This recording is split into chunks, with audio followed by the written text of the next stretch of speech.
Video ini hanya untuk mereka yang punya logika. Bagi yang tidak punya logika, skip aja. Ada hoax yang menyebar bahwa banjir yang melanda Jakarta sekarang ini terjadi karena adanya penyumbatan saluran air. Ini dimulai oleh tweet seorang netizen yang bilang bahwa ada tawaran pekerjaan buat menyumbat saluran air di Jakarta agar banjir. Dengan meyakinkan dia menulis, "Sumpah, baru tadi diomongin, ada perusahaan temen gue dapat tawaran job buat nyumbat-nyumbatin saluran di Jakarta biar banjir. Gokil!" Seorang netizen lain langsung bertanya, "Perusahaan kok mau terima job jahat gitu? Perusahaan apa itu?" Dia respons lagi, "Saya nggak bilang diterima mas, itu tawaran dari orang nggak dikenal. Alhamdulillah teman saya dan kawannya menolak pada akhirnya."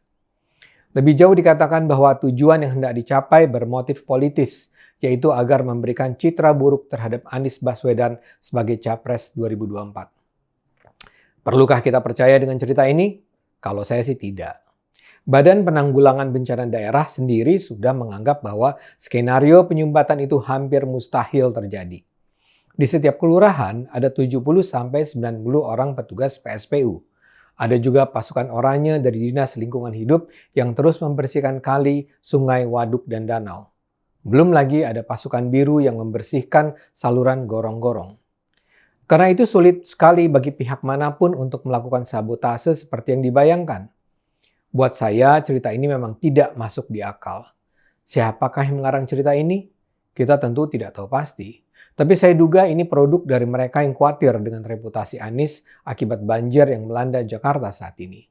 Jadi, mereka berusaha membangun image bahwa banjir yang saat ini setiap hari terjadi di Jakarta adalah hasil dari sebuah konspirasi kelompok-kelompok pembenci Anies. Banjir di Jakarta saat ini memang sedang tinggi-tingginya.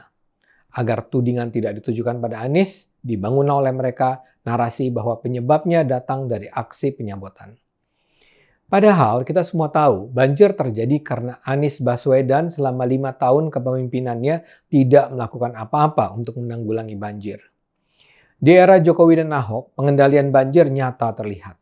Tapi mungkin karena kesombongannya, Anies tidak mau melanjutkan kebijakan yang sudah dimulai para pendahulunya. Di masa kampanye Gubernur DKI tahun 2016-2017, dia memang bilang banjir bukan bencana alam.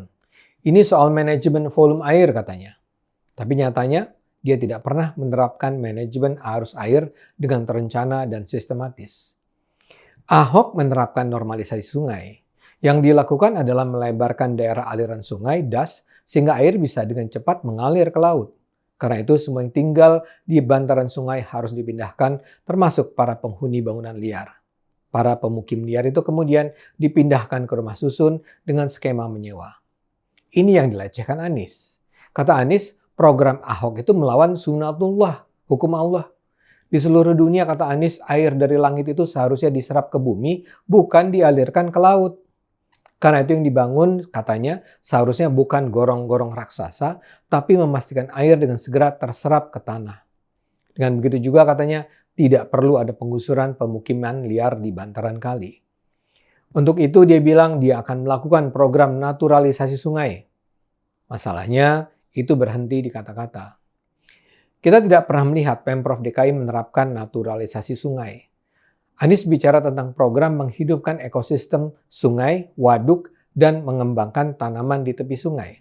Anies menjelaskan bahwa naturalisasi berarti mengganti dinding sungai dari beton menjadi kawasan hijau untuk melindungi ekosistem. Tapi semua serba tidak jelas. Tidak ada eksekusinya secara berkelanjutan. Jadi normalisasi di stop, naturalisasi tidak pernah dijalankan. Bukti bahwa Anies tidak menganggap urusan banjir sebagai prioritas adalah ketika pada 2019 Anies memotong anggaran penanggulangan banjir dari 850 miliar menjadi 350 miliar rupiah. Jadi bisa dipahami bahwa ketika setiap tahun saat hujan turun ekstra lebat, Jakarta terendam. Celakanya ini seperti tidak memberi pelajaran apa-apa. Anies mungkin hanya banyak berdoa agar hujan lebat tidak lagi turun. Kini terbukti doa-doa tidak manjur. Hujan kembali lebat dan Jakarta kembali terendam. Tanpa program yang jelas, rakyat Jakarta akan terus menjadi korban. Program normalisasi sungai semula direncanakan sepanjang 33 km di era Ahok. Hingga 2017 sebenarnya sudah dilakukan normalisasi sungai sepanjang 16 km. Itu kini dihentikan. Anies juga sekedar bicara kosong ketika mengatakan akan membangun sumur-sumur resapan air di seluruh Jakarta. Teorinya sih indah, tapi pelaksanaannya sembarangan, aut-autan, dan malah mencelakakan. Jadi jelas ya, banjir di Jakarta terjadi bukan karena sabotase. Banjir melanda Jakarta karena sang gubernur selama 5 tahun membiarkan banjir terus terjadi. Ayo gunakan akal sehat, karena hanya dengan akal sehat negara ini akan selamat.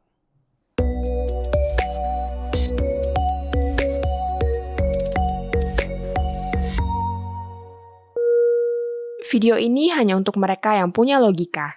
Bagi yang tidak punya logika, skip aja.